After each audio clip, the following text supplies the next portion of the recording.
Il répondit, n'avez-vous pas lu que le Créateur, au commencement, fit l'homme et la femme, et qu'il dit, c'est pourquoi l'homme quittera son père et sa mère, et s'attachera à sa femme, et les deux deviendront une seule chair. Ainsi, ils ne sont plus deux, mais ils sont une seule chair. Que l'homme donc ne sépare pas ce que Dieu a joint. Amen. Que Dieu bénisse la lecture de sa parole.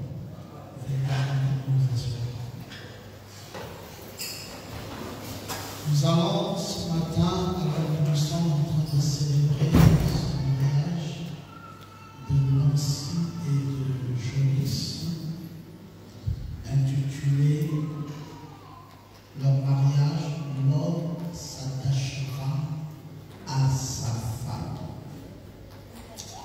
Nous avons voulu leur offrir un merveilleux cadeau avec sa parole, en leur donnant l'occasion d'être attachés, mais véritablement attachés.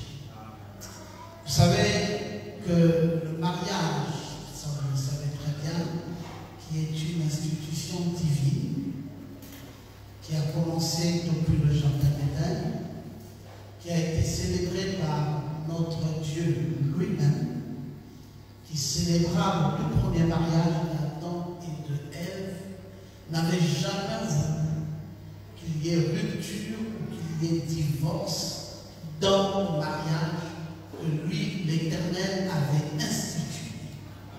Il avait souhaité que les gens s'unissent, mais qu'ils s'unissent pour la vie. Et c'est le diable qui, depuis ce jardin d'Éden, est venu par le truchement du serpent pour vouloir mettre une entrave dans ce que Dieu avait instauré. Dieu avait instauré un mariage éternel. Dieu avait instauré un mariage où le couple devait être uni et pour le reste de leur vie, jusqu'à ce que seul l'amour les sépare. Et même au-delà du rideau du temps, mais qu'ils vivent ensemble. C'est ce que Dieu avait institué dès le départ. Parce qu'il n'avait pas pris la femme d'un côté et pris l'homme de l'autre côté. Non, il avait pris l'homme, il avait créé à son image et à sa ressemblance. Il l'a endormi et il a soutiré une des côtes de cet homme. Et c'est de la côte qu'il avait soutiré de l'homme qu'il a fait la femme. Donc la femme est cette partie amour. La femme est cette 13e côte que Dieu avait prise de l'homme. Donc elle n'est pas sortie d'ailleurs. Elle n'est sortie que de l'homme qui est son mari.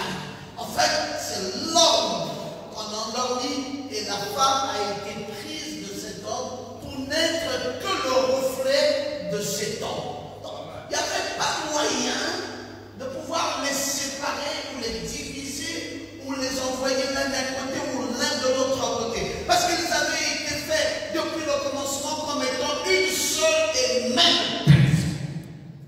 Dieu les a encore rassemblés davantage. Dieu n'a fait que les unir davantage. C'est pour ça que j'aime ce terme qui est utilisé ici, le terme s'attache. J'aime ce terme parce qu'il exprime mieux ce que nous voulons toujours essayer d'expliquer par les façons dont nous le pouvons. Montre un peu cette affection. Oui, prends ça. Prends un peu la corde. Je vais expliquer ce que c'est que s'attacher. Vous voyez, Joris et Nancy. Tu vois, ça peut être un Nancy ici. Et ici, ça peut être Joris. Quand Dieu décide de vous marier, il vous attache. Il vous attache. Vous voyez ce que Dieu fait? Il vous attache. Et maintenant, que quelqu'un vienne séparer ça. On ne peut pas tirer comme on voudra. On ne peut pas séparer ça. Parce que Dieu vous a attaché. D'abord, à long terme, vous êtes deux. Et maintenant, vous êtes une seule et même personne. Attachés, scellés, blindés. Pour que plus jamais vous ne soyez séparés. Quelle est la volonté parfaite de Dieu pour ce qui vous concerne? Donc, n'imaginez pas un seul instant, après qu'on ait terminé la bénédiction nuptiale ici, n'imaginez pas un seul instant que vous pouvez encore vous séparer. Oubliez l'idée de savoir qu'une séparation est possible. Il n'y a pas de possibilité de séparation. Dieu vous a attachés. Vous avez été attachés l'un de l'autre pour que vous puissiez vivre désormais comme étant une seule et même personne. Dans cet attachement, Joris, on ne t'a pas obligé. Personne ne t'a mis la corde au cou de t'attacher à Nancy. C'est venu de ton cœur. Ça vient de toi, ça vient de ta volonté. Je voulais même dire que c'est depuis l'éternité. Dieu qui vous avait créé avant la fondation du monde savait que vous aviez été faits l'un pour l'autre. Et il veut désormais vous unir, veut désormais vous attacher, veut désormais faire en sorte que vous soyez un. Et un pour le restant de votre vie. Vous savez, cet attachement-là, il y a un symbole spirituel avec ça. Le symbole spirituel de cet attachement, c'est Dieu avec son Église. Dieu, il a aimé son Église, qu'il s'est attaché à son Église. Et lui et son Église sont devenus une seule et même chair. Donc, notre mariage à nous ici, les êtres humains, est le reflet du mariage de Dieu avec son épouse. C'est ce que nous appelons son Église. Personne ne peut séparer Dieu de son Église. Dieu est tellement attaché à son Église que même les démons de l'enfer, tous réunis ensemble, ne peuvent pas réussir à s'infiltrer à l'intérieur pour séparer Dieu de son Église. L'image que vous voyez ici, que vous êtes en train de faire ici, c'est la même chose avec le pasteur et son église locale. C'est la même chose. Il y a en fait, si vous voulez, trois images de mariage dans le domaine spirituel. Il y a la première image qui est Dieu et son église, grand 2. Dieu plus son église, grand 2. Il y a la deuxième image qui est le pasteur attaché à l'église locale, marié spirituellement. Et la troisième image, c'est Joris plus Nancy. Est-ce qu'on peut acclamer Joris et Nancy?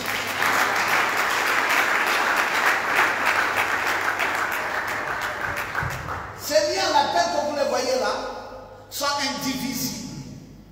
Ces liens tels que vous les voyez là, on ne peut pas les séparer. C'est éternel. C'est éternel. Mais ce n'est pas compliqué, hein? Ce n'est pas facile du tout de rester attaché comme ça. Et je vais t'expliquer, Joris, quels sont les secrets que tu dois avoir dans ton cœur désormais pour rester attaché à Nancy. Parce que ce n'est pas facile. Tu peux t'étouffer avec ça. Nancy peut s'étouffer dans cet attachement.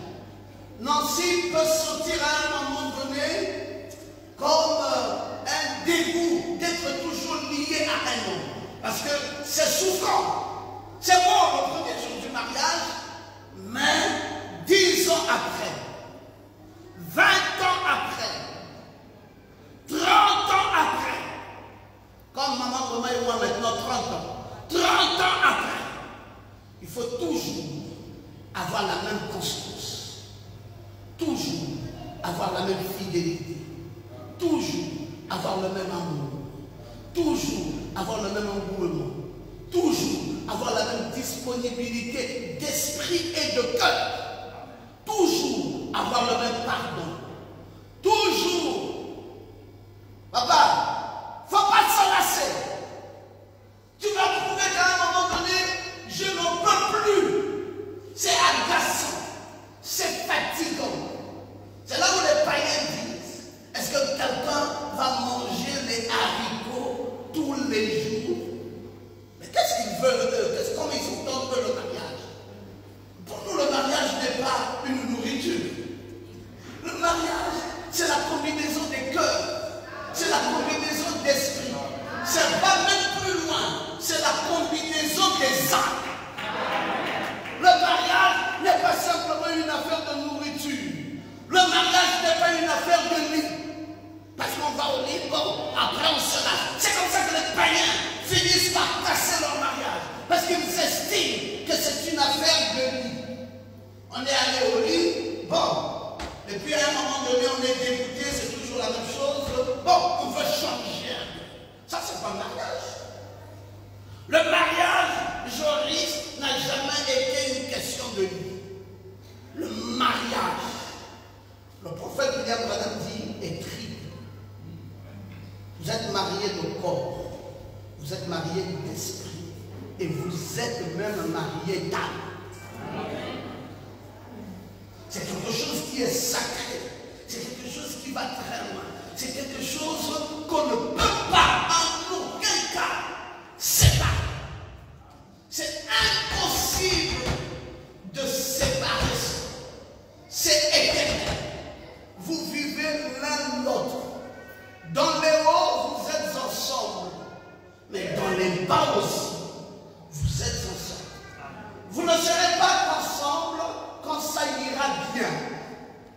Vous êtes tenus d'être ensemble même quand ça ne va pas bien. Vous êtes tenus de vous supporter. Vous êtes tenus, Joris, de supporter cette femme, même si elle est malade, c'est ta femme. Même s'il est arrivé qu'elle a eu un problème dans son corps, qu'elle est victime d'une opération quelconque, et que finalement, elle ne peut plus être fonctionnelle, c'est ta femme. Tu l'as épousée pour l'éternité. Tu ne l'as pas épousée pour 2 ou 3 jours, mais c'est pour toute la vie. Soyez attachés. Amen. Dans cet attachement, il existe ce qu'on appelle une complicité. Amen. Dans cet attachement, il existe ce qu'on appelle un dialogue. Vous ne pouvez pas être attaché avec une personne et puis à un moment donné vous sortez, elle ne sait pas là où vous êtes parti. Vous avez de l'argent en banque, elle ne sait pas combien d'argent vous avez. Vous avez des copains, elle ne sait pas quel type de personne vous fréquentez. Vous avez beaucoup d'autres histoires, elle est ignorante de tout ce que vous faites. Cependant, vous dites, c'est mon épouse. Comment peut-elle être ton épouse et toi, tu n'as pas la maîtrise de ta vie? Parfois, même si on lui pose la question, est-ce que tu connais ton mari? Elle dit, je ne sais pas si vraiment je le connais ou je ne le connais pas. Il y a des choses qu'il me cache. Il y a des choses qu'il ne me dit pas. Il y a des choses qu'il fait, j'apprends ça d'ailleurs. Il y a des choses qu'il fait, c'est d'autres personnes. Il est d'ailleurs même parfois plus attaché à sa famille qu'il n'est attaché à moi. Il a des complicités avec ses amis que moi j'ignore. Joris! Les amis ne sont pas attachés à toi pour devenir une seule chair. Les parents ne sont pas attachés à toi pour devenir une seule chair avec toi. La seule personne avec qui tu es attaché très fortement et pour la vie, c'est elle. Elle n'a plus une autre ethnie que ton ethnie. Elle n'a plus une autre province que ta province. Elle n'a plus un autre parent que tes parents. Cet attachement-là montre que tu es le double de sa personne. L'attachement-là, Nancy, montre que tu es le double de la personne de Joris. Ça veut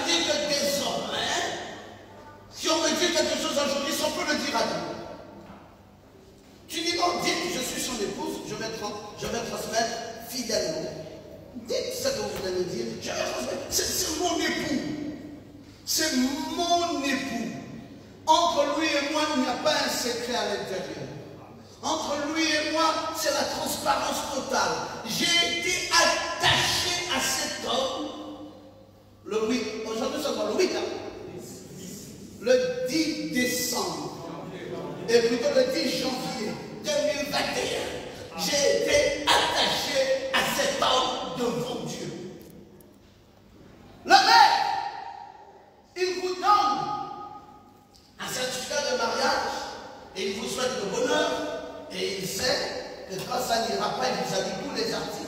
Il dit vous partirez là-bas au tribunal pour faire le reste. Mais Dieu, lui, il veut vous dire que je vous attache pour que vous ne soyez plus deux, mais que vous deveniez une seule et même personne. Voyez toute la différence qui existe entre ce que le maire peut faire et ce que Dieu lui fait. Le maire, lui, il vous unit, il vient, il dit signer et tout ça papier. Quand ça n'ira pas, retrouvez-vous de l'autre côté. Mais Dieu, lui, il dit, l'homme quittera son père et sa mère et s'attachera à un bois. C'est ça? Non. Et s'attachera à ses richesses. Non. Il quittera son père et sa mère et s'attachera à ses parents. Non. Dieu dit, l'homme quitte son père et sa mère pour ne s'attacher qu'à sa femme. Et les deux deviennent une seule et même chair. Cet attachement-là, Joris, je veux que tu comprennes ça bien. Parce que ce matin, je parle sur l'attachement. Que tu comprennes quel est le secret de l'attachement. Quand on est attaché, quand l'Église est attachée à Dieu, mon fils, on peut être malade comme moi. Et que les gangas sont là. On ne peut pas trahir cet attachement. On peut être malheureux, pauvre. On ne peut pas trahir cet attachement. On peut marcher avec des vers au corps, comme Job l'a été. Mais on ne peut pas renoncer à cet attachement. Tu te rappelles, dans le livre de Job, Job a dit, je sais que mon Rédempteur est vivant. Son épouse lui a fait une belle proposition. Lui a dit, maudit Dieu est mort. Ça, c'est quelle histoire d'être attaché à Dieu comme ça. Tu vois comment tu as des vers, tu as tout ce qu'il y a de mauvais sur toi. Ta maison s'est écoulée, tes enfants sont morts, et toi-même tu en as l'air. Il n'y a plus rien à espérer. Maudit Dieu et va mourir. Il a dit, je suis attaché. Je suis attaché à Dieu. Je ne peux pas me maudire. Je ne peux pas maudire Dieu. C'est impossible pour moi de maudire Dieu. Si je dois mourir, que je meure. Si je dois souffrir, que je souffre. Si je dois, je ne sais quoi. Mais Dieu, il est tout pour moi. Est-ce que tu comprends ça, Joris? Ça veut dire quoi? Ça s'appelle l'attachement. C'est comme l'attachement d'une brebis et son pasteur. C'est quelque chose qu'on ne négocie pas. On peut s'amuser avec ça ici, mais devant la cour du tribunal de Dieu, celui que nous rencontrerons là-bas, c'est notre pasteur. C'est lui qui décidera si on doit rentrer ou si on ne doit pas rentrer. Si ça c'est faux, ça veut dire que frère Branham est faux sur toute la vie. Parce que c'est lui qui nous l'a dit. Il dit que le pasteur répondra au jugement pour la brebis. C'est un attachement qu'on ne peut pas briser. C'est un attachement éternel.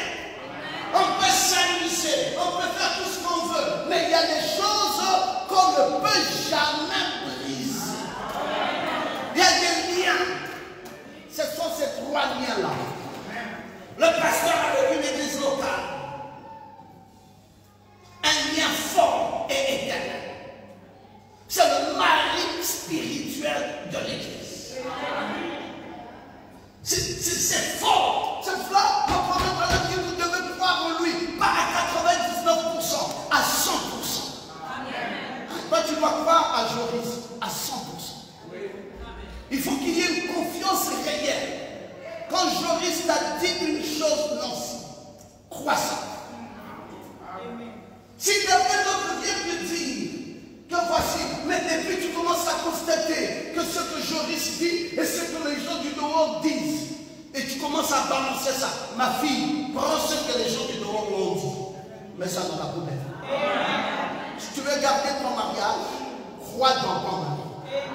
Pas à 99%, crois en lui à 100%. C'est par son cœur qu'il t'a épousé. Il pouvait se limiter là-dehors, avec toutes les complications qu'il y a. Donc, je sais que nous avions été là-bas jeudi. État civil, je sais que vous aviez été là-bas samedi. Voici bénédiction du ciel, vous y êtes encore dimanche. Tu vois un peu tout ça. Mais cet homme a tenu. Pourquoi il tient à ça? C'est parce qu'il t'a aimé. C'est parce qu'il t'aime qu'il a dit, il ne veut pas te marier à moitié.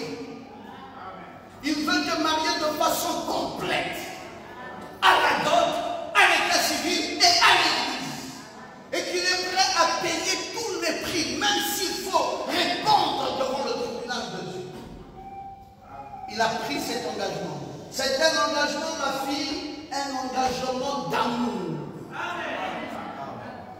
Il veut s'attacher. Et toi, tu dois aussi t'attacher.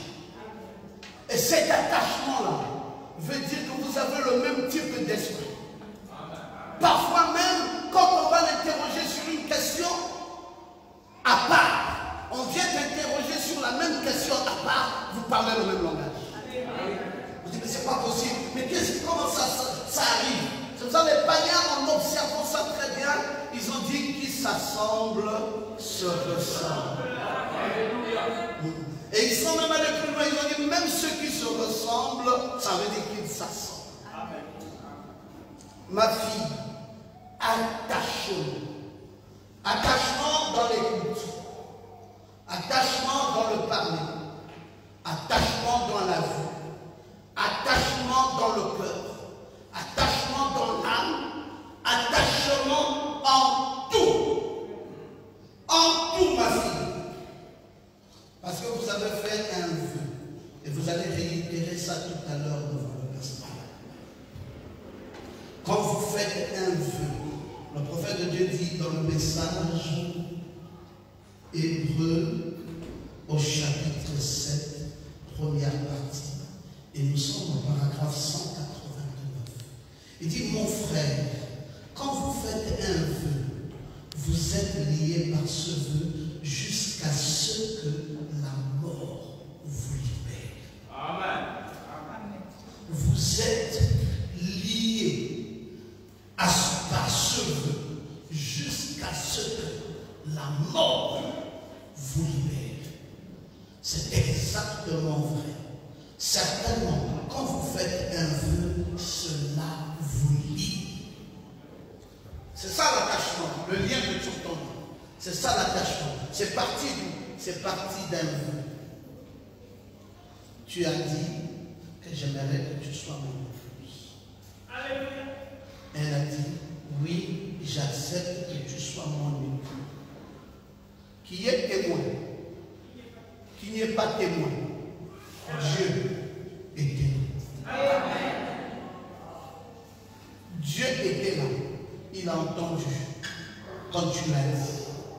Et il a aussi entendu quand elle a accepté ça. Et à partir de ces instants-là, d'après le message que nous suivons, vous êtes liés.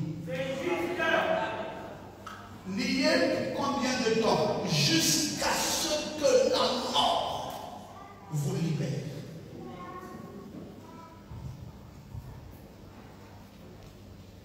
C'est important de le savoir. Tu sais, il y a des gens qui ont été liés comme ça, après quelques temps plus tard, qui ont dit non, nous ne croyons plus dans notre lien, nous voulons nous en détacher. Et puis bon, toutes les pressions sont faites pour qu'on les libère, et nous venons à la chair, nous les libérons. Mais est-ce que ce que nous avons fait, il faut encore savoir ce que Dieu va décider là-bas.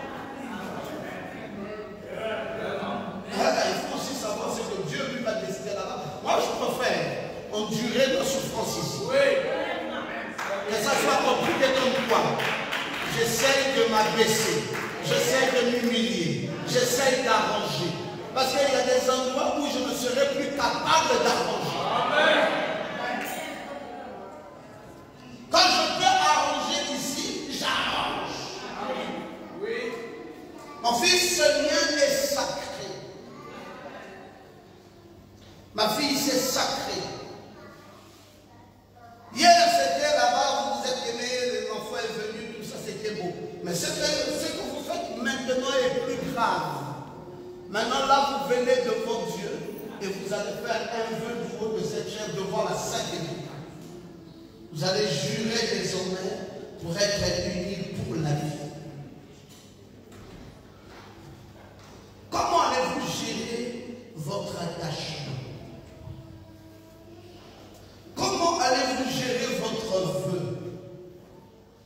Comment allez-vous gérer votre alliance de mariage? Dans l'unité, le prophète de Dieu dit, l'Église doit croire chaque parole, chaque promesse, chaque union, et réclamer cela pour elle-même, et s'exercer à cela.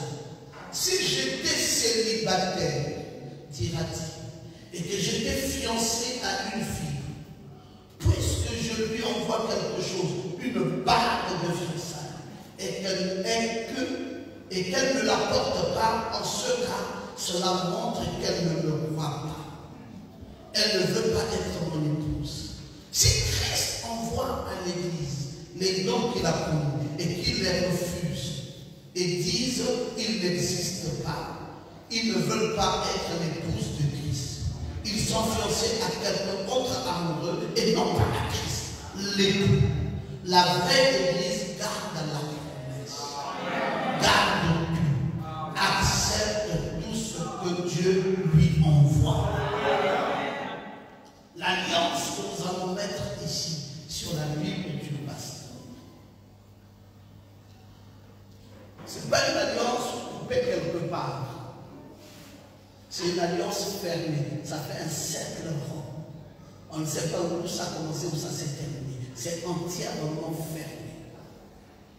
C'est pour dire qu'il n'y a pas d'issue. Cette bague de mariage montre simplement qu'il n'y a pas d'issue. Et quand elle accepte ça, laissez faire. Le prophète de Dieu dit, si vous refusez cette bague, alors je comprendrai simplement qu'elle a refusé de la porter parce qu'elle n'était pas mon épouse. Mais dès lors qu'elle porte cette bague, c'est fini. Ça veut dire qu'elle s'est attachée. L'un des attachements que nous faisons ici, pour le concrétiser sur le plan physique, c'est cette alliance que vous allez vous échanger l'un l'autre. C'est simplement une expression de cet attachement. C'est pour montrer que vous êtes attachés. C'est comme un titre foncier. Ça veut dire que maintenant, cette terre et le propriétaire sont attachés. On appelle ça, dans le jargon des gens du cadastre, TF. On dit il est inattaquable. Personne ne peut plus venir. Dès lors qu'on vous l'a donné, cette portion de terre-là devient la vôtre. Même si l'État décide. Et que l'État vienne, vous dit non, on va vous déguerpir parce que vous j'ai un TF. On dit c'est le président qui a décidé parce qu'ici, à cet endroit, on va faire un immeuble. J'ai un TF. Quand vous dites ça, lui comprend déjà ce que vous êtes en train de dire. Ça veut dire qu'il ne peut plus avancer. Même si le projet est quoi? Il faut négocier avec vous. Il faut que vous-même, vous acceptez de céder. Mais tant que vous n'accepterez pas de céder, ils ne peuvent pas vous amener nulle part. Parce que vous devenez propriétaire de ça. C'est cette alliance de mariage que vous allez devoir porter l'un à l'autre. C'est pour sceller, c'est pour concrétiser votre attachement.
aimez. Parce que vous croyez en l'un et l'un croit en l'autre. Parce que vous avez des convictions plus que profondes. Ça n'a rien à voir avec les intérêts charnels. Les gens se marient aujourd'hui pour des questions d'argent. Les gens sont même devenus des amis aujourd'hui pour des questions matérielles. Mais ici, ça n'a rien à voir. C'est pour ça la question qui va vous être posée tout à l'heure, Nancy, est-ce que vous allez l'aimer dans la pauvreté comme dans la richesse? Ce n'est pas anodin quand nous posons cette question. C'est pour montrer jusqu'à quel point l'argent n'est pas ce que nous sommes en train de lier ici. Nous ne lions pas la beauté. Nous ne lions pas l'argent. Nous ne lions pas toutes ces petites choses-là qui font que les gens s'associent. Nous lions ici les cœurs. Parce que vous vous aimez vraiment. Et vous avez confiance l'un dans l'autre. Et c'est pour cette raison que vous avez droit de bénéficier d'un mariage. Un mariage qui 50 ans après, si Dieu nous laissait à vivre, on vous trouvera là. L'enfant, le petit garçon là, aura déjà grandi, d'autres enfants seraient venus, et ainsi de suite. Et alors tout se passerait bien. Vous serez grand-père avec les petits enfants qui viendront et arrière-grand-père, pourquoi pas? Le Seigneur vous fera la grâce d'en arriver jusque-là. Parce que vous êtes parti d'un bon pied. Vous êtes parti d'un attachement réel. Non, un attachement total aujourd'hui. Tu ne manges pas si tu n'as pas mangé. Tu ne dors pas bien si lui ne dort pas bien. Tu ne fais rien désormais sans te rendre compte que tu t'es dédoublé aujourd'hui. Comment tu vas? Tu vas bien? Quand tu dis je vais bien, tu dis moi aussi je risque vice-versa. Comment tu vas? Tu vas bien? Elle dit oui, je vais bien, c'est que toi aussi tu vas bien. Mais dès qu'elle dit qu'elle va mal, tout de suite tu réfléchis comment faire pour qu'elle aille bien. Parce que c'est ton épouse. Parce que tu es attaché à elle. Parce que tu ne veux plus rien sans elle. Et le premier médicament, ce n'est pas l'argent. Ce qu'il faut faire valoir en premier, c'est l'amour. L'affection, l'attention, la tendresse, l'humilité. Oui, je suis le chef. C'est vrai que tu es le chef, mais parle à ta femme avec humilité. Ne la gronde pas, ne la frappe pas, ne l'insulte pas, ne la menace pas. C'est ton épouse. Imagine-toi toujours ce que Pasteur Thomas a dit ce jour-là de la célébration de notre mariage.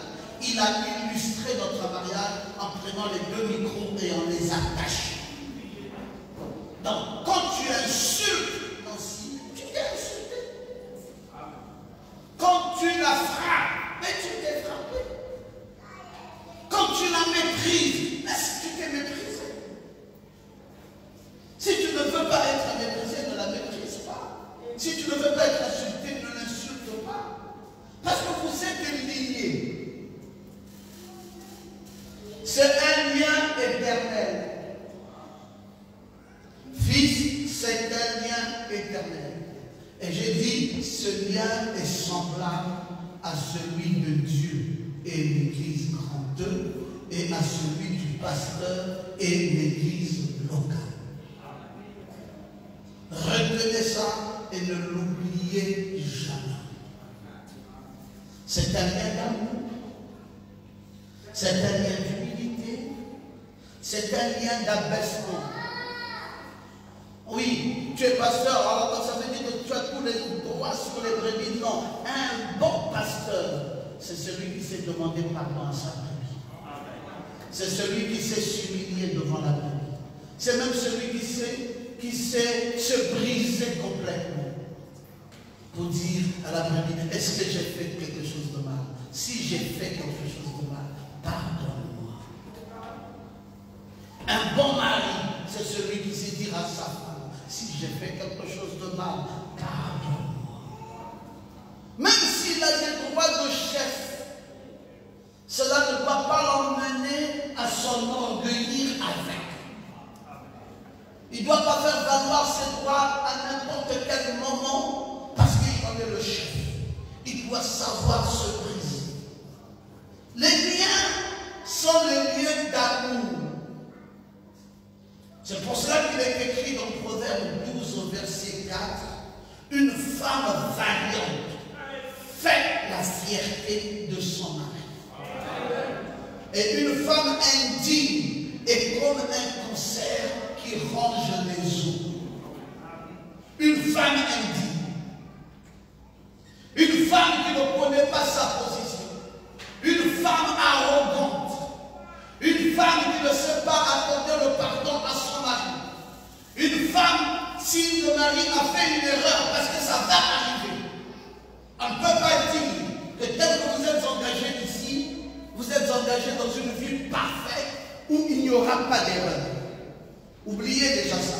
Sachez qu'il y aura des erreurs. Parfois, des erreurs involontaires. Mais une femme indigne est comme un concert qui range les os. Ça veut dire que le mari s'est trompé. Il dit, je m'en excuse. Tromperie ici ne veut pas dire simplement aller coucher avec une autre femme. Il y a beaucoup d'erreurs que l'on peut faire dans son ménage. Elle peut ne pas te consulter pour une mauvaise décision et c'est une erreur. Après, il regrette et dit, mon Dieu, j'ai pris la mauvaise décision, j'aurais pu te consulter. C'est une erreur. Mais toi, tu fais quoi devant ça? Allez, tu vas chanter ça. Tu vas mener ça sur tous les toits. Le monde entier doit savoir que le mari ici est un homme qui a failli, est un homme qui a fait des erreurs. D'ailleurs, tu menaces de quitter le foyer. Tu menaces de partir. Tu dis, je ne veux plus de ce foyer. Il y a des erreurs. Regarde ce que mon mari a fait. Regarde ce que mon mari a fait. La Bible dit qu'une femme comme ça, est indigne. Et ce qu'elle fait là, c'est comme un concert dans les eaux. On ne menace pas de quitter le foyer parce que le mari s'est trompé. On dit, est-ce que tu te rends compte que ça c'est pas bon, ça c'est pas bon? Le mari dit oui, je viens de m'en rendre compte. Je dis d'abord, puisque tu as compris, je pardonne. Il y a deux choses qui tiennent le mariage. Il y a l'amour et il y a le pardon. Deux choses tiennent un pasteur avec une église. L'amour et le pardon. Deux choses tiennent l'église invisible avec Dieu. L'amour et le pardon. Quand ces deux-là n'existent plus dans les cœurs des gens, il faut savoir que ça le concerne dans les yeux. Parce qu'on ne peut pas fonctionner sans erreur. On ne peut pas fonctionner sans qu'on ait trébuché. On est des humains. Ça va arriver à chaque fois. Ça va arriver. Ça va arriver, Joris, que tu constates que cette femme n'a pas fait ce qu'elle devrait faire. Tu avais donné des consignes, tu es allé au travail, tu es revenu. Aucune de ces consignes n'a été respectée. Aucune d'entre ces consignes que tu aurais données n'a été respectée. Tu fais quoi avec ça? Tu vas gueuler, tu vas dire si c'est comme ça, tu prends tes effets, tu sors de chez moi. Vraiment, tu es une femme indigne, tu es tout en train d'oublier. Il ne faut pas faire du foyer un chantage. Tu quittes de chez moi, ou je quitte de chez toi, je claque la porte de la maison, je ne veux plus. Le foyer ne vit pas de chantage. Le foyer vit d'amour. Le foyer vit d'amour, pas de chantage. Vous êtes liés pour la vie. Il faut se briser. Il faut comprendre, Joris, que cette femme, c'est celle que Dieu t'a donnée. Et Dieu ne se trompe pas. S'il voulait une bêtise, il t'aurait donné la bêtise. S'il voulait une qui avait les cheveux qui partent jusqu'au mollet, il t'aurait donné ça. Et toi aussi, pareil. Le mari que Dieu t'a donné, c'est celui-là. Oh non, les Massangos sont morts. Non, c'est plus une histoire de Massangos ici. C'est une histoire de mari que Dieu t'a donné.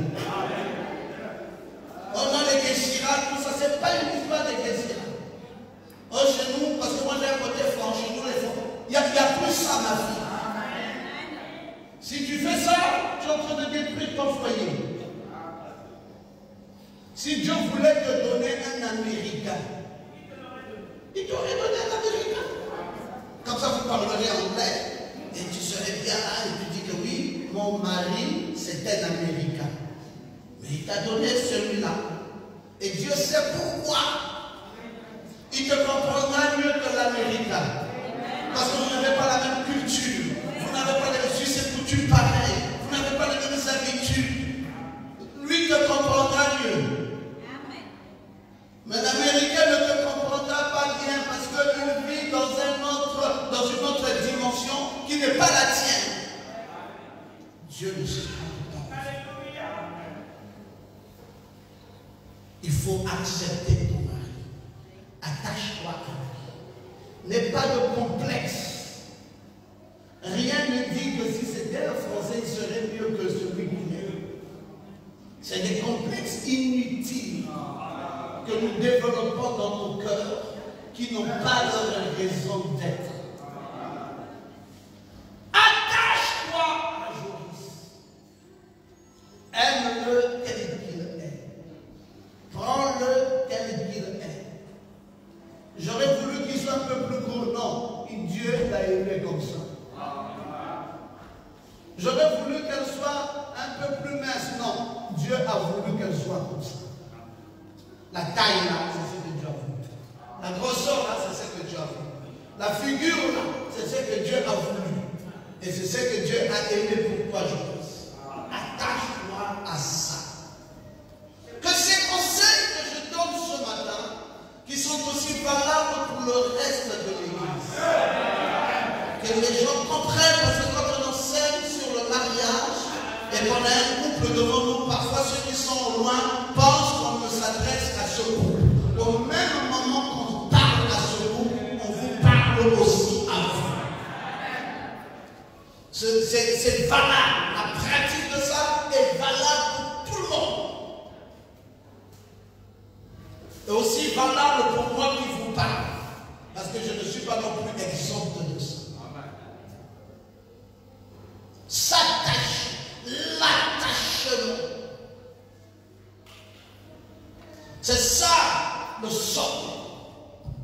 C'est ça la force du mariage. C'est cet attachement-là qui fait la force du mariage. C'est cet attachement qui est le socle. Et maman, fais la fierté de ton mari. Une femme vaillante fait la fierté de son mari. Dynamique, vaillante, bonne conseillère. Pas une femme bénie, oui. Le mari décide oui. Le mari fait ceci, oui. Même quand il fait des petits, oui. Non. Tu es à côté de cet homme pour montrer que tu es une femme vaillante. Tu dis, mon mari, tu as souvent pris des décisions, mais celle-là n'est pas la bonne. Pourquoi tu prends une telle décision? Est-ce que tu as regardé tous les camps? Est-ce que tu en as tenu compte? Tu as tenu compte de ceci, tu as tenu compte de cela, tu as tenu compte de ça. Quand tu rejettes ton frère, est-ce que tu es sûr que vous n'allez pas vous rencontrer avec ton frère quelque part? Il y aura des décès, il y aura des mariages, il y aura tout ça. Tu regarderas ton frère dans les yeux quand tu le rejettes. Mon mari, c'est pas une bonne décision de rejeter ton frère. pas une bonne décision de calomnier ton petit frère. Vous êtes une famille. C'est toi. Oui.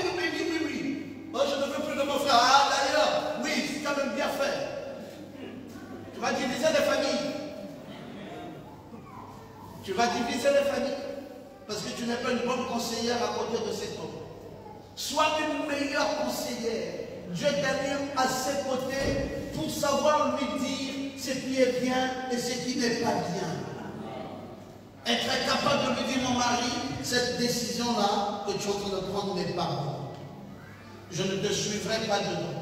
Oh non, si tu es ma femme, tu dois me suivre dedans parce que moi j'ai décidé d'en découdre avec mes frères. Tu dis, tu en découdres avec tes frères seuls, pas avec moi. Qu'est-ce qu'on dira demain?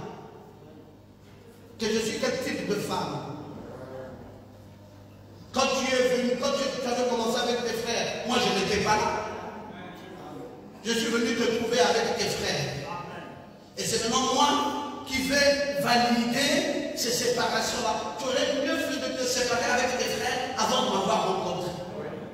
Mais du moment où tu m'as rencontré, que tu avais déjà ça, j'ai épousé tout ça. Sois une femme ferme. C'est pour cela qu'on dit la femme vaillante fait la joie de son mari. Il y a trop de femmes qui sont devenues des bénies, oui, parce que le mari lui donne l'argent, alors elle a peur, si je décide autrement, le mari ne va plus me donner l'argent, si je décide autrement. Non! Toute décision que tu prendras doit être relative aux Saint-Esprit. Et ce n'est pas pour nuire cet homme, c'est toujours les meilleures décisions qui construisent la vie. Aide ton mari, aide un meilleur homme. Et c'est cela. Vous savez, quand on voit un grand homme, derrière ce grand homme, on voit cette grande femme. Cette grande femme. Et on comprend bien, et on comprend ça très bien. Parce que c'est aussi ça la vie dans laquelle nous sommes. Quand on voit un grand pasteur, derrière ce grand pasteur, vous allez avoir des grandes brebis. Souvent, on ne se rend pas compte. J'ai quand même réussi mon mariage, 10 ans de mariage, célébration.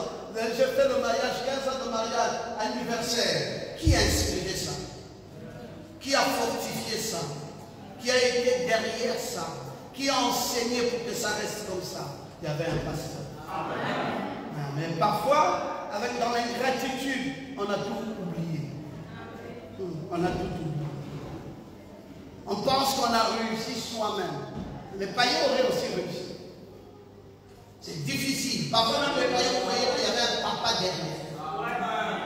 Il y avait un conseil. Il y avait un enseignement du village qui a fortifié ça. Il y a toujours quelque chose derrière. Quand vous voyez que ça marche bien. Parce que c'est facile de casser avec une femme. C'est très facile. Parfois ça se maintient là parce qu'il y a la parole. La dureté de la parole. Ma fille, fais la joie de ton mari. Ruth a dit à Boaz, plutôt Boaz a dit à Ruth, ma fille, ne crains pas. Je ferai pour toi tout ce que tu dis. Car toute la porte de mon peuple sait que tu es une femme vertueuse. Ruth chapitre 3, le verset 11. Toute la porte de mon peuple sait que toi, tu es une femme vertueuse. Que ta vertu ne soit pas simplement une vertu de l'art culinaire. Ou que ta vertu ne soit pas simplement une vertu de femme dans la chambre, mais que ta vertu sorte de la chambre, sorte du salon, sorte de la maison, sorte de la famille, aille partout et que le monde reconnaisse la vertueuse femme que tu es.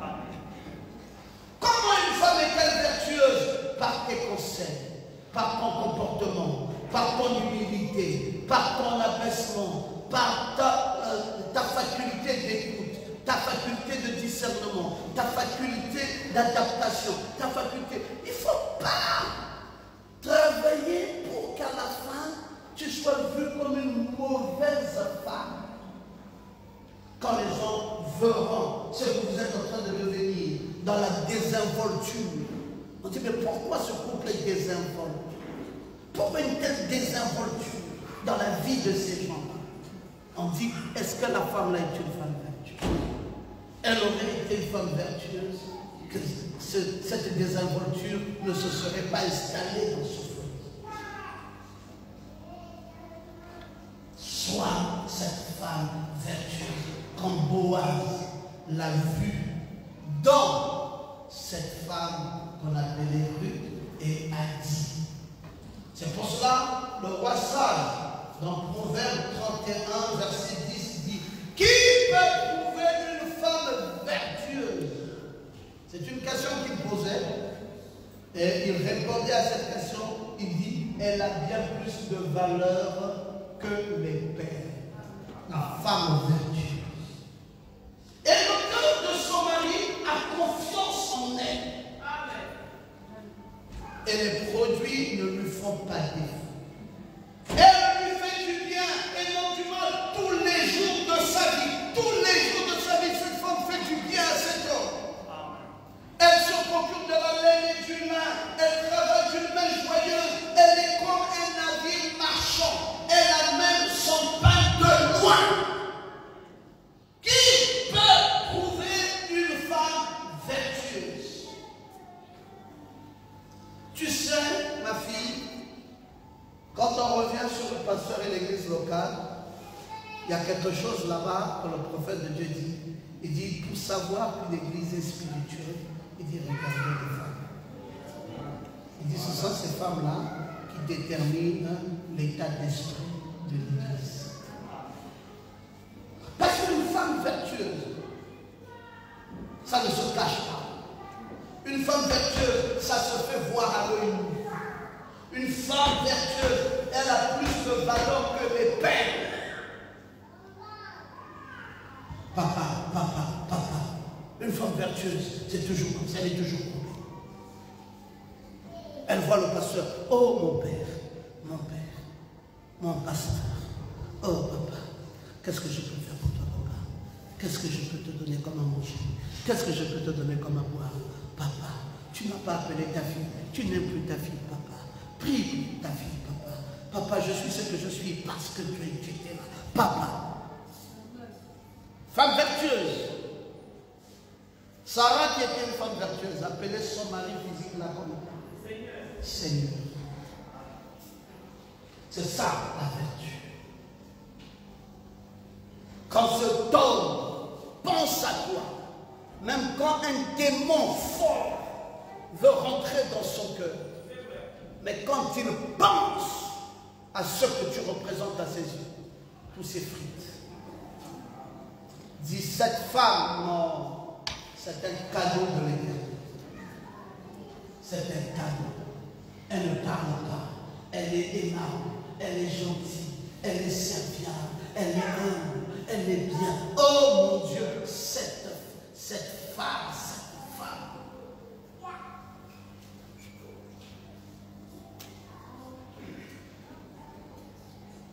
J'ai été témoin du mariage de ma grande soeur qui est musulmane.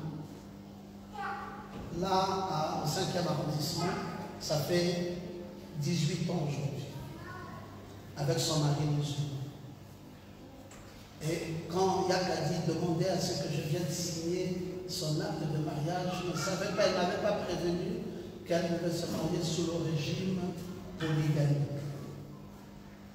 J'aurais certainement refusé d'être son témoin. Et j'avais aussi oublié que les musulmans, c'est ça de leur régime.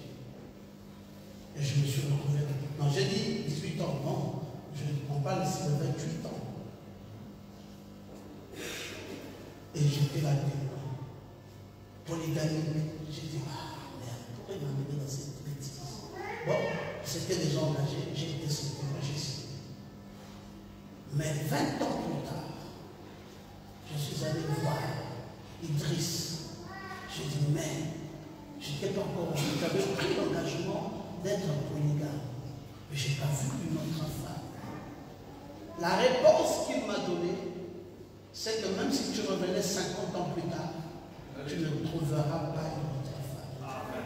Ta grande sœur est très vertueuse. On fait ça, nous, chez les musulmans, Mathilde. Parfois, comme garde-fou. Parce que tu ne sais pas comment la femme là va être. Et tu mets des garde-fous. Pour dire que si elle gaspille, toi aussi tu gaspilles. Il dit, mais ta soeur, oh là là, elle est vertueuse. Effectivement, j'ai vécu ça tout le temps que j'ai été chez eux. Il y a qu'à dire, prier en quatre. Mon mari, mon mari, mon mari. L'homme là ne peut pas avoir une idée d'une autre femme. Il me l'a dit. Il dit, même si j'aime les droits, je ne peux pas. Une femme comme ça, c'est un don de l'Éternel. Une femme vertueuse, c'est un don de l'Éternel. Ma fille, sois vertueuse. Tu sais ce qu'on dit d'une femme vertueuse? Je suis toujours là dans le chapitre 31 des Proverbes, et cette fois-ci c'est au verset 15. Elle se lève lorsqu'il est encore nuit. Elle donne la nourriture à sa maison et la tâche à ses servants. Elle pense à un champ, elle l'acquiert. Du fruit de son travail, elle plante une vigne. Elle sent de force ses reins. Elle affermit ses bras. Elle sent ce qu'elle gagne est bon. Sa lampe ne s'éteint point pendant la nuit. La femme vertueuse, la lampe ne peut pas s'éteindre. C'est toujours allumé. C'est-à-dire qu'il y a toujours l'éclairage dans sa vie. Tellement elle est joyeuse. Il ne faut pas que tu changes. 2 ans après, les parents là viendront à la maison. Les parents de Joris viendront à la maison. Le pasteur Romain viendra à la maison. Comment je vais te trouver dans quel état? Fâché, gonflé, tu n'en peux plus, tu n'en peux plus. Non, sois vertueuse. Toujours ta joie. Joris est là, papa Joris n'est pas là, mais papa c'est quoi? Je vais l'appeler tout de suite pour dire à Joris que tu arrives, papa. Papa, qu'est-ce que je peux t'offrir? Papa, oh mon père. Je serais content de voir ça. Nancy, je serais content de voir ça. Pas aller cacher en toi-même, enfermé. Nancy est où? On ne peut plus la voir. Joris est où? On ne peut plus le voir. On se rencontre maintenant dans les deuils. Non. Une famille, une femme vertueuse, elle pense à ce qui a bâti sa vie. Elle pense que si je n'étais pas un jour rentré dans le message, je n'aurais pas eu le mari là. Je sais d'où je viens. C'est parce qu'un jour, il y a eu un ministère. C'est parce qu'un jour, il y a eu un appel. C'est parce qu'un jour, il y a eu un homme. Que Dieu bénisse davantage. C'est sous ses grâces, c'est sous la grâce, c'est sous la bénédiction que j'ai grandi comme ça. Mes parents, ils y sont allés. Moi-même, j'y suis allé. Mes parents de mon mari, ils y sont allés. Et mon mari lui-même, il y est allé. Et aujourd'hui, nous sommes construits dans un message où il y a quelqu'un qui avait planté l'arbre. Et c'est le fruit là, de cet arbre qui a donné ses racines, qui a donné ses branches, qui a donné ses fruits. Sachez cela et soyez reconnaissants à Dieu pour dire Seigneur. Il ne faut pas voir ça comme un tremplin. Beaucoup de jeunes filles de ton âge, maman, n'ont pas de mari. Ça là, Joris là, tel que je vois là, c'est une grâce de l'Éternel. Un garçon doux, un garçon calme, un garçon aimable, ça ne court pas les rues. Décider de faire comme il a fait là, ça ne court pas les rues. Rappelle-toi toujours. N'oublie pas d'où tu viens. N'oublie pas ce que tu es devenu. N'oublie pas ton histoire. N'oublie pas tes origines. N'oublie pas les grâces que Dieu t'a faites. Sans passer où? C'était rentrer dans quelle fenêtre, pour atterrir dans quelle maison, pour arriver à quoi? C'est pas quand c'est arrivé là maintenant, tu as tout oublié. n'oublie pas. Comme disait Dieu, Jérusalem, je ne t'oublierai pas. Si ma droite t'oublie, je ne t'oublierai pas. Ma fille, sois vertueuse, sois pleine d'amour, que ton mari soit considéré aux portes lorsqu'il siège avec les anciens du pays. Sois celle-là qui lui revêt de force, sois celle-là qui lui revêt de gloire, sois celle-là qui lui donne un avenir. L'attachement là, l'attachement que tu as fait aujourd'hui avec Joris, c'est pour tout et pour tout. Que demain, on voit Joris dans un bon travail. On voit Joris dans une belle voiture. On voit Joris à construire une maison. On voit Joris à un avenir. Et la famille dit, waouh, cette femme t'a encadré dignement. Elle est une vraie femme. Regarde ce que ta vie devient. Si jeune que tu es, regarde ce que tu as réalisé. Regarde les choses que tu es en train de faire. Regarde, regarde, regarde. Il y a des gens qui t'ont précédé dans cette famille. Il y a des femmes. Il faut regarder comment elles se sont comportées et comment elles les ont fait. Et toi aussi, copie ça. Copie le bon des autres. Inspire-toi. Vois.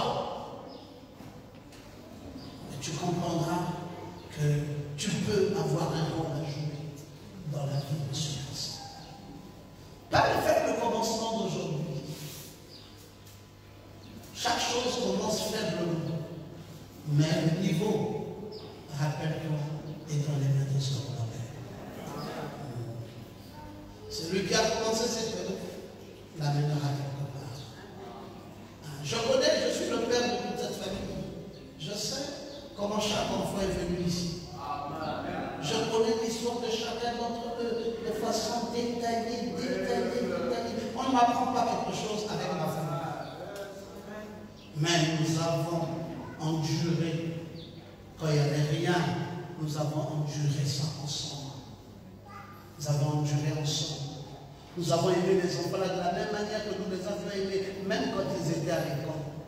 Même quand ils étaient au collège, nous les aimions toujours de la même manière.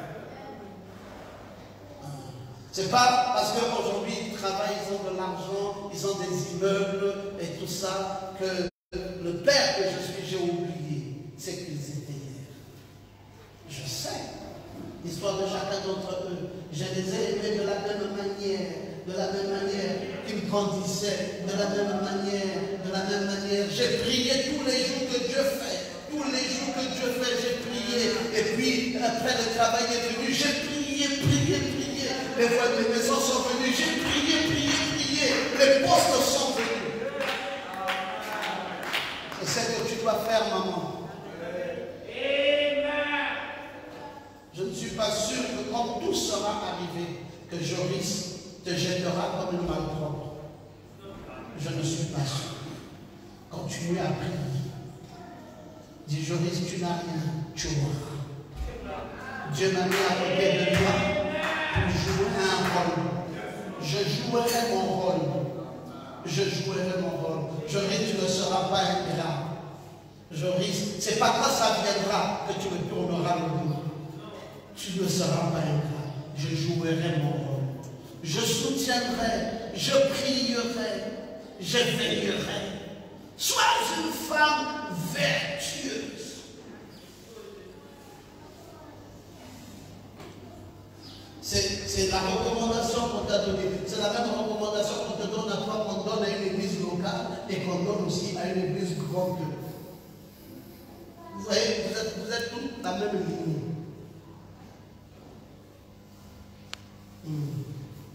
Continue à être vertueuse. Continue à être bonne. Continue à prier.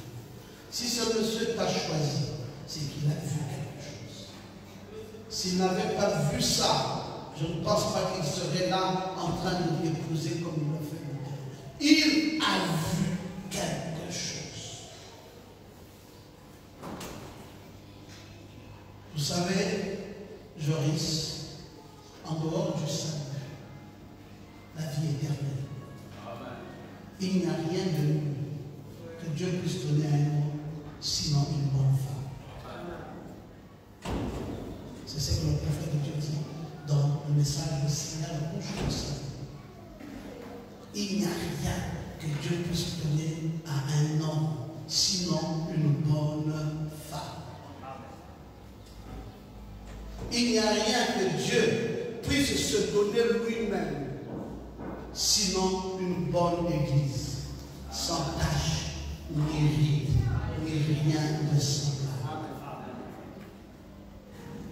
Il n'y a rien que Dieu puisse donner à un pasteur de mieux qu'une bonne église. Une église qui l'aime, une église qui prie pour lui, une église qui le soutient avec ses manquements, ses faiblesses, ses fautes, qui l'aime. Il dit, papa, nous prions, nous te soutenons. Cette bonne femme que Dieu te donne, papa, c'est le meilleur cadeau que Dieu puisse donner à un homme en dehors du ciel. Tiens ça bien. Ce n'est pas un meilleur ami. Si Dieu t'aime, la meilleure chose qu'il puisse te donner, ce n'est pas un meilleur ami. Ce n'est pas un meilleur chef. Ce n'est pas une meilleure fonction. C'est une bonne femme en dehors du salut. Ce n'est pas une grande parcelle. Ce n'est pas un immeuble. Même si on est devenu très matérialiste aujourd'hui. Mais ça, c'est ça la bonne chose que Dieu a estimé bon pour toi en dehors du salut. Attache-toi. Attache-toi. Attache ton cœur. Parle avec elle. Même quand ça ne va pas, dialoguer. C'est en dialoguant qu'on finit par trouver des solutions. Parler, échanger. Dis Thierry, qu'est-ce qui ne va pas? Pourquoi tu es fâché? Qu'est-ce qui ne va pas? Qu'est-ce que je ne peux pas faire? Qu'est-ce que je ne peux pas faire? Parlez-en vous deux. Une bonne femme, c'est une grâce de l'Éternel. Je suis en train d'enseigner cela ce matin, les enfants, pour que vous preniez davantage et davantage conscience des enseignements que Papa Romain vous a donnés depuis toujours et continue à vous donner jusqu'à ce matin. Que vous puissiez savoir que c'est un cadeau de l'Éternel, une bonne femme. Une bonne église, c'est un cadeau pour un pasteur. Une bonne église invisible, c'est le meilleur cadeau que Dieu ait pu recevoir. Pas une église adultérienne qui aujourd'hui dit à son Dieu, je suis avec toi. Demain, dit au Dieu de Quincy, je suis avec toi. Après-demain, dit au Dieu de Nimiri, je suis avec toi. Mais un Dieu qui reste attaché. Attaché, attaché. C'est cet attachement que j'attends de chacun de vous. Un attachement réel. Une église à l'endroit de son pasteur. Une église à l'endroit de son Dieu. Une femme à l'endroit de son mari. Par les infidélités. Il n'y a rien de plus vilain au monde que de voir une femme qui trahit l'amour de son mari. Il n'y a rien de plus vilain. J'ai toujours dit, il n'y a rien de plus vilain de voir sa femme aller avec un autre. Ça, mes frères, ça, si un jour, par mégarde, je trouvais ma femme faire une chose comme ça, ça n'arrivera même pas 2 jours. On arrêterait tout. Et j'habillerais des sacs, des habits en sac. J'habillerais des sacs et je mettrais des cendres sur la tête. Et je dirais que j'aille à la tombe. Parce que cette trahison, je la considère trop forte. C'est comme la trahison d'une brebis qui quitte l'église, qui part. J'ai toujours trouvé ça une trahison très forte.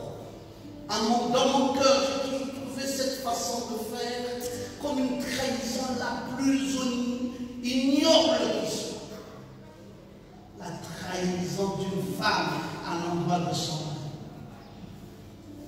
Ma fille, cet homme est ton mari, tu l'as aimé. Il peut tomber malade, ne trahis pas. Il viendra de partout. Tu seras à bord d'un véhicule en train de rouler. Tout ça, dis, hey! Montre le doigt. Dis, je suis attaché, je suis attaché. Je suis attaché. Montre le doigt. Dis, je suis attaché. On ne peut pas faire comme ça, monsieur.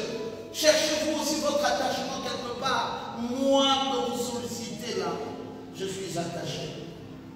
Que ce soit au travail, que ce soit au quartier, que ce soit à l'église, que ce soit partout où tu seras, montre aux yeux du monde entier que tu es attaché. Et sois attaché. Un conseil d'un parent ne peut plus passer. Oh non, bon, on a vu ton mari, tout ça, bon, là, nous, on croit que maintenant, dis aux parents, retournez avec votre théorie. Retournez. Moi, je suis attaché. Je suis attaché. Mais pourquoi tu vis comme ça, attaché? Tu es son esclave. Dis, je ne suis pas son esclave. Dieu m'a attaché à lui. C'est pas, l'attachement n'est pas de l'esclavagisme. C'est cet attachement, c'est pour ça que je dis au début, c'est un attachement qui est fait sur la base de l'amour et de la foi. Tu es attaché à cet homme parce que tu l'aimes. Vous pouvez vous estimer heureux si vous avez une gentille petite femme qui est pure.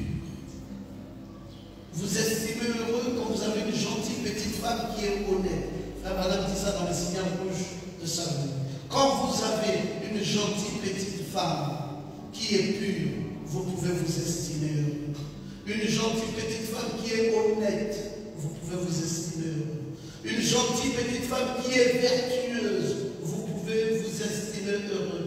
Au moment où vous rentrez à la maison fatigué, épuisé, et que vous vous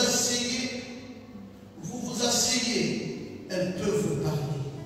Elle peut faire plus que n'importe qui. Elle est un joyau. Elle est une reine. Oh, bonne femme, quelle grâce de l'Éternel. Une bonne femme. C'est magnifique que d'avoir sa chance. Cette bonne femme. Une bonne épouse. Le prophète de Dieu dit dans l'histoire de ma vie, il dit, si vous avez une bonne épouse, frère, vous devriez la respecter au plus haut point. Pas la respecter ici, mais la respecter au plus haut point. C'est exact. Vous devriez le faire. Une vraie femme. Les enfants, si vous aviez une vraie mère qui reste à la maison, qui essaie de prendre soin de vous, qui entretient vos vêtements, qui s'occupe de vous, vous envoyez à l'école, qui vous enseigne au sujet de Jésus, vous devriez honorer cet gentil moment de tout votre être. Vous devriez respecter cette femme, oui monsieur, parce qu'elle est une vraie mère. Je risque respect pour cette femme. Quand elle est une vraie épouse et qu'elle a prouvé, vous devez la respecter au plus haut point. C'est ce qui est important maintenant de savoir. Au plus haut point, un respect, mais alors un respect. C'est quelque chose. C'est magnifique. C'est un don de l'Éternel. Attaché. Madame, ce que je dis ici de ce monsieur est valable pour toi. Quand vous avez un bon petit monsieur, aimable, bon, gentil, c'est une grâce de l'Éternel. La Bible dit même que cette femme, Mère La Bible va plus loin pour dire que c'est un joyau sur sa couronne. C'est un honneur. Mais une femme mauvaise, c'est de l'eau dans le sang. Peut-être tu trouveras un homme juste entre mille, c'est Salomon qui l'a dit. Mais on ne trouvera peut-être pas une femme entre mille. Vous voyez, c'est pour ça qu'une bonne femme, c'est une grâce de l'Éternel. Alors, nous allons très bientôt vous unir. Nous allons vous unir, pas en polygamie, mais en monogamie. Parce que vous m'avez vu attacher 2 personnes. Je n'ai pas attaché 3. Parce que nous ne croyons pas à la polygamie. Nous pensons même qu'elle est du diable. La polygamie, elle est vraiment du diable. Nous ne croyons pas dans ça. Croyons à la monogamie. Un cœur s'unit à un autre cœur. Et les deux deviendront une seule chair. Et donc, c'est ce que nous allons devoir faire tout à l'heure. Vous unir dans les liens sacrés du mariage, afin que vous soyez attachés, que vous soyez unis, dans les hauts comme dans les bas, dans les moments les plus difficiles comme dans les moments les plus glorieux, que vous restez attachés, que vous marchez dans le même pas, que vous ayez les mêmes convictions, que vous ayez le même cœur. J'espère que vous avez suffisamment bien compris tout ce que le pasteur a enseigné ce matin. Tu as compris, Joris? Nancy, tu as compris? Très, très bien. Maintenant, vous allez devoir vous approcher pour que nous passions à l'autre étape.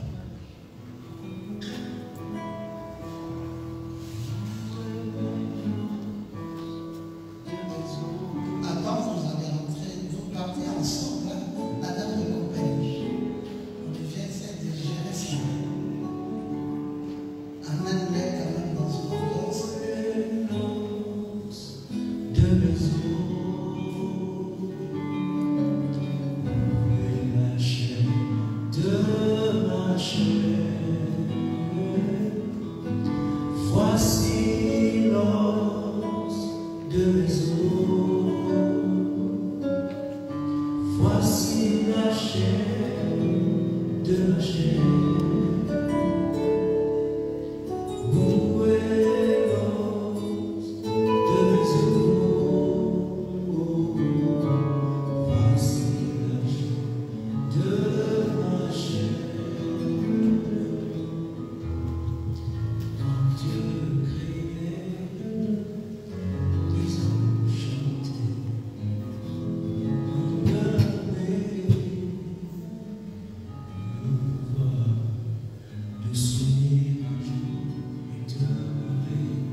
ce qui est recommandé par saint Paul comme étant du sacré.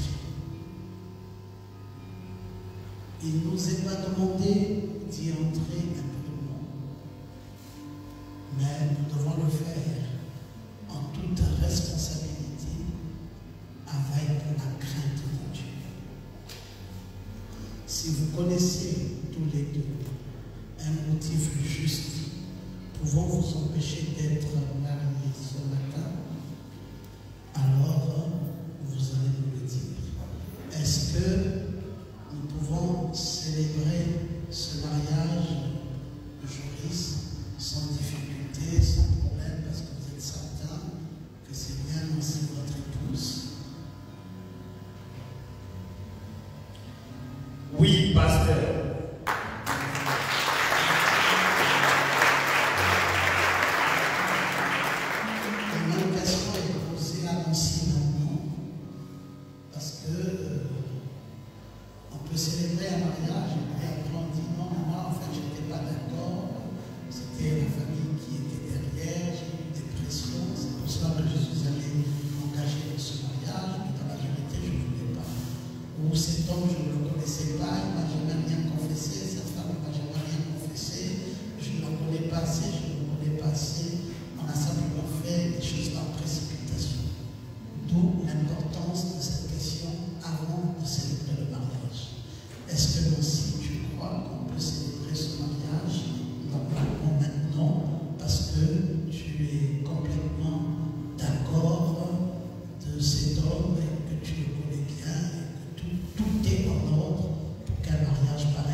Oui, pasteur.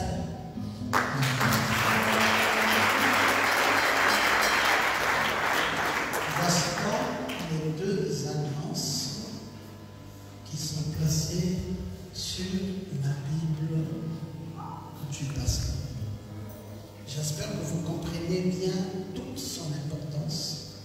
Pourquoi les deux alliances sont placées sur la Bible? Parce que nous n'avons pas un autre livre en dehors de la Bible.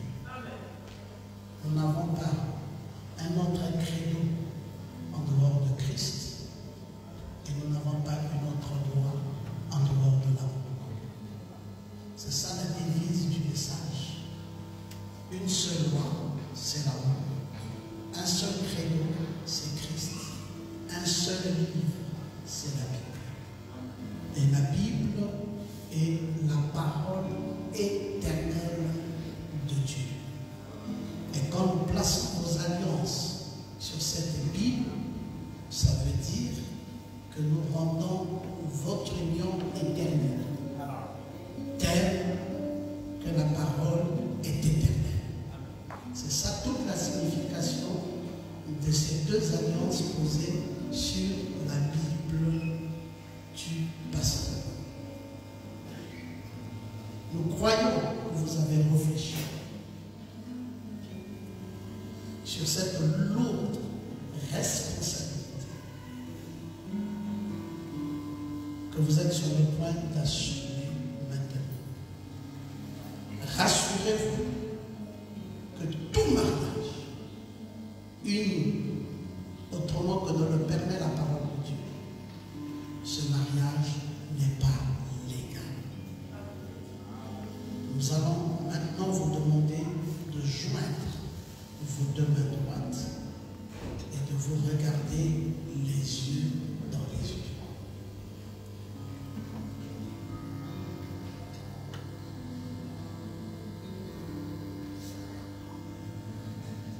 Nous allons nous adresser à Joris, qui est l'homme, qui est le chef de famille, parce que c'est lui qui a demandé la main à Nancy, et c'est lui le chef de cette famille. C'est lui qui tient le gouvernail de ce bateau, et c'est lui qui conduit ce bateau à bon port. Notre frère de Joris, Mayou,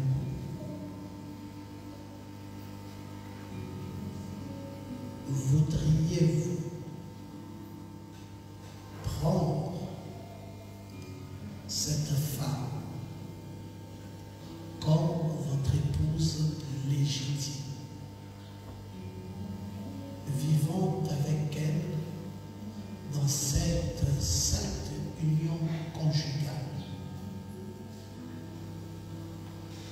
Promettez-vous de l'aimer dans la maladie comme dans la bonne santé. Promettez-vous de la chérir dans la richesse comme dans la pauvreté. Promettez-vous de l'honorer, de la respecter. Et promettez-vous d'abandonner toutes les autres femmes et de ne vous attacher qu'à elle et à elle seule, aussi longtemps que vous serez tous deux en vie. Le promettez-vous? Oui, pasteur.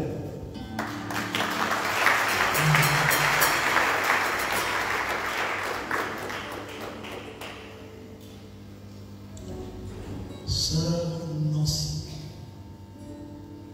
voudriez-vous accepter cet homme comme votre époux légitime pour vivre avec lui dans cette sainte union conjugale?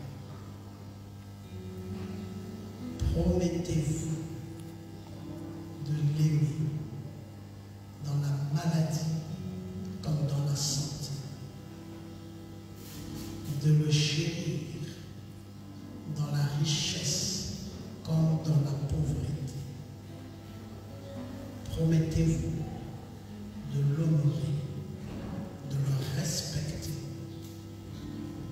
Et promettez-vous enfin d'abandonner tous les autres hommes et de ne vous attacher qu'à lui et à lui seul, aussi longtemps que vous serez tous deux en vie.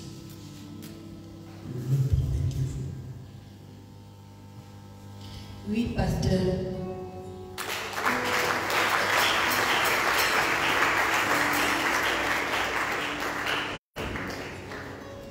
Voici donc les deux alliances qui sont placées sur la Bible du ministre. Joris, tu prendras l'alliance qui doit aller dans l'annulaire de la main gauche de Nancy et montre cette alliance à la congrégation.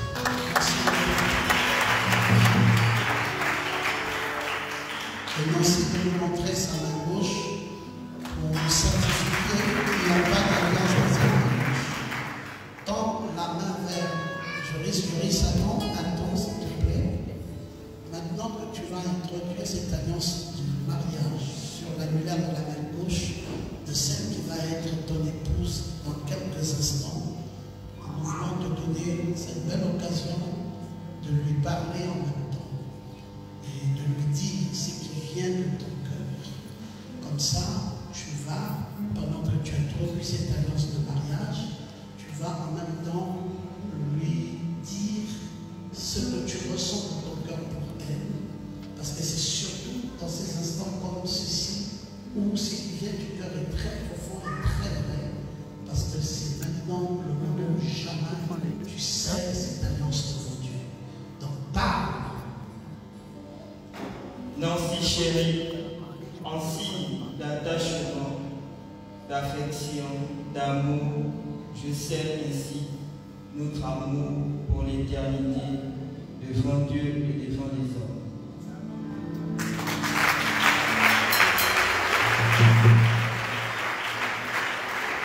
Nancy, prends l'alliance de mariage.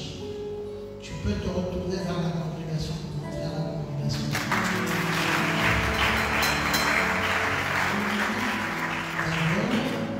Maintenant, Nancy, tu fais la même chose. Pendant que tu es en train d'introduire cette alliance de mariage dans l'annulaire de la main gauche de Joris, prononce les paroles émanant de ton cœur comme lui signifiant ton amour et ton amour réel.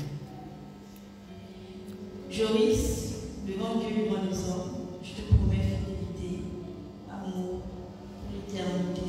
Je scelle cette union avec cette alliance.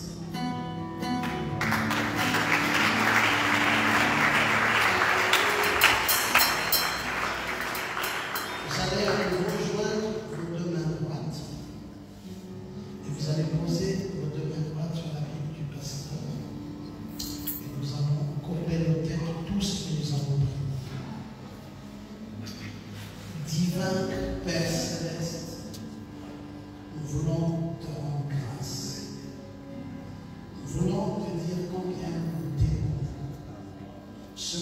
mariage nous rappelle le mariage de notre père Adam et de notre mère Ève.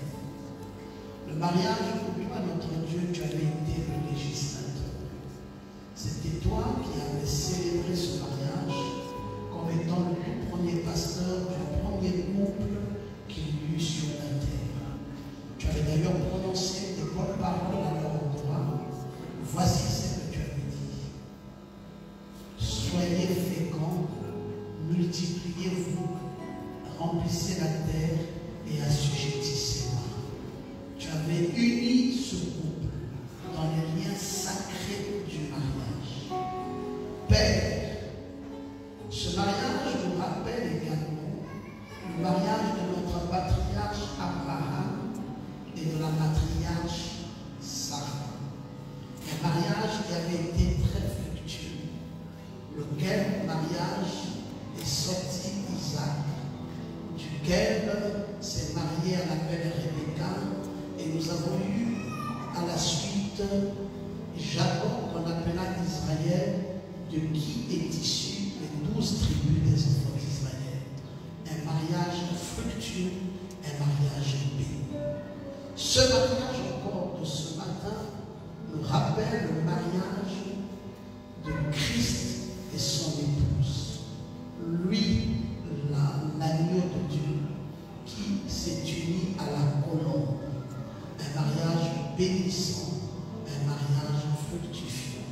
Père, que ce mariage que nous sommes en train de célébrer maintenant soit à l'image de ces mariages précités, le mariage d'Isaac et de Rebecca. Oh mon Dieu, que ce mariage soit un très beau mariage, qu'il y ait la paix dans ce couple, qu'il y ait l'amour dans ce couple, qu'il y ait la joie dans ce couple, qu'il y ait l'entente dans ce couple, qu'il y ait la compréhension dans ce couple, mais qu'il y ait au-dessus de tout la fidélité à la parole dans ce couple. Que chacun d'eux ait la crainte de Dieu dans son cœur, dans son âme et dans sa vie. Bénis-les richement, et moi, en tant que ton serviteur, auxiliaire de Malachie 4, Éphésiens 4, 11, je sais cette union dans les liens sacrés du mariage, dans le nom de Jésus. Tu m'as rencontré à travers un ange, et tu l'as confirmé par la voix d'une croix lumineuse. Au nom de cette confirmation divine, de cet appel, je vous déclare mariés dans les liens sacrés du mariage. Vous n'êtes plus deux, mais vous êtes un, unis dans les liens sacrés du mariage. Que personne avec personne ne vienne à séparer ce que Dieu a uni. Vous n'êtes plus deux, mais vous êtes un, unis dans les liens sacrés du mariage, dans le nom de Jésus-Christ. Que le bonheur vous accompagne. Que le bonheur accompagne vos enfants, votre postérité. Et que la joie soit au centre de tout. Que tout le monde ait de l'admiration en vous voyant. Et que vous soyez l'un de ces meilleurs couples au monde qui inspirera ceux qui ne sont pas mariés et donnera la joie à ces derniers de vouloir être mariés. Soyez bénis les enfants. Soyez bénis dans votre union, soyez bénis dans votre mariage, dans le nom du Seigneur Jésus-Christ. Et nous avons tous dit Amen.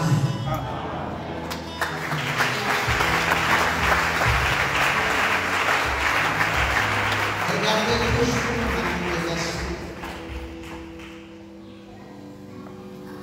Maintenant, vous venez là de poser un acte fort.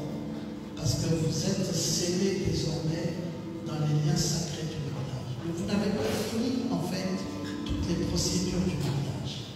Il doit falloir maintenant que Joris, tu puisses décoiffer ta femme et tu dois solder cela par un baiser nuptial.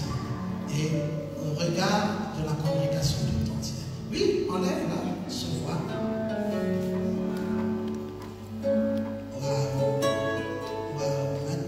dois lui faire un baiser nuptial.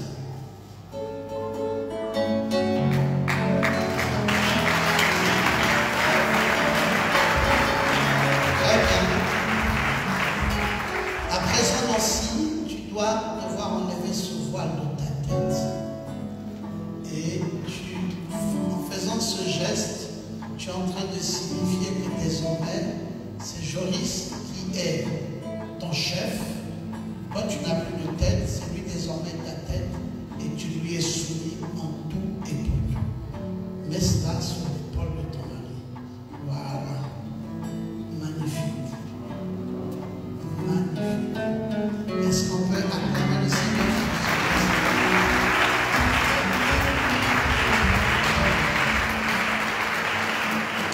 Nous avons invité le révérend Gabriel Mondoka qui doit nous apporter le certificat de mariage que nous avons signé.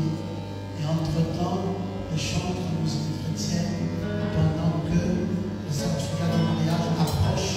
Et les photographes, s'ils sont là, ils peuvent commencer aussi déjà à prendre les premières photos. Tu le chériras, tu le chériras, tous les jours de ta vie, tu le chériras, tous les jours de ta vie, tu le chériras, tu le chériras, tu le chériras, tous les jours de ta vie, tu le chériras, tous les jours de ta vie. Tu le serviras, tu le serviras, tu le serviras, tous les jours de ta vie, tu le serviras, tous les jours de ta vie, Oh, toi, sœur Nancy, écoute la voix de Dieu, écoute la parole, prêchée par le pasteur. Oh, toi Nancy, écoute la parole prêchée par le pasteur. Oh, bien-aimé, tu le serviras, tu le serviras, tous les jours de ta vie, tu le serviras, tous les jours de ta vie, tu le serviras.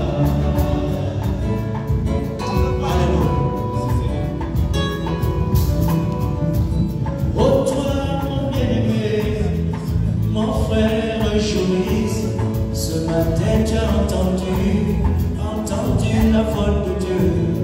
Écoute la parole prêchée ce matin par mon pasteur. Oh. Tu as pris une épouse, tu dois l'aimer, tu dois la chérir, tu dois la protéger. Comme Jésus-Christ a aimé l'épouse, oh Jésus-Christ a aimé l'épouse.